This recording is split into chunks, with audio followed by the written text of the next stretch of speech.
Hi, my name is Rick.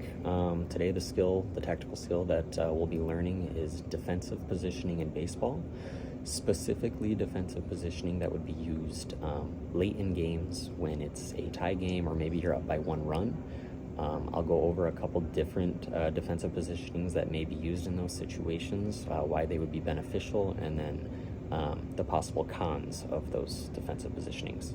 So what I'll start out with is just standard defensive positioning so that you can see the difference. With standard defensive positioning, your infielders are playing back towards the edge of the grass. With standard defensive positioning, you would use this when your main goal is to get a force out at first base. By playing back towards the grass, the edge of the grass in the back of the infield, it gives your infielders more range on balls that are hit down the lines, between second and short, between first and second, and up the middle.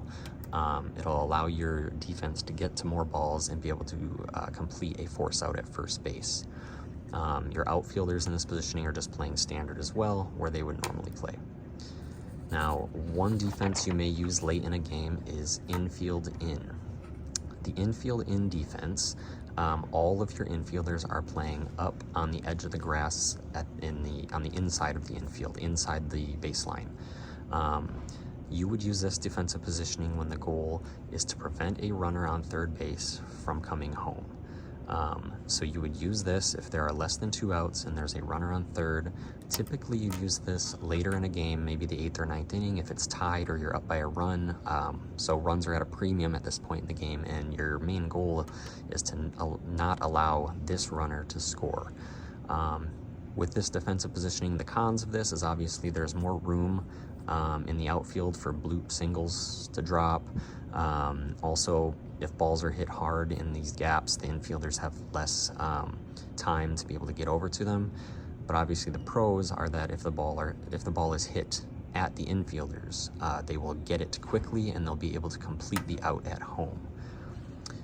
Another example of defensive positioning that can be used late in games is no doubles defense.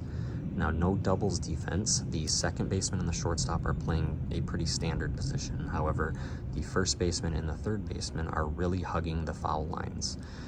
The reason for this is that they are trying to prevent balls that are hit down the line, either first base or third base, from getting past them and into the corners. You would use this defense most often if there are less than 2 outs and there's a runner on first base. You want to prevent a ball from getting to the wall so that a runner on first base can come all the way around to score. You can also see that the outfielders in no doubles defense are playing back towards the warning track. The reason for this is they want to prevent balls from being able to get over their heads, and they also want to give themselves more range to get balls that are hit hard down the line or into the gaps so that they cannot get past them. That way, if there's a runner on first, he will not be able to come all the way around to score. Obviously, the downsides of this defense is it leaves greater gaps on the infield for singles to be hit up the middle or between second and short or first and second. And it also leaves a bigger outfield. Your second baseman and your shortstop have more ground to cover out here on pop-ups. However, if your main goal is to not allow the runner on first to come around to score should a double be hit, or if you're trying to prevent a double, then this would be a defense that you would likely go to.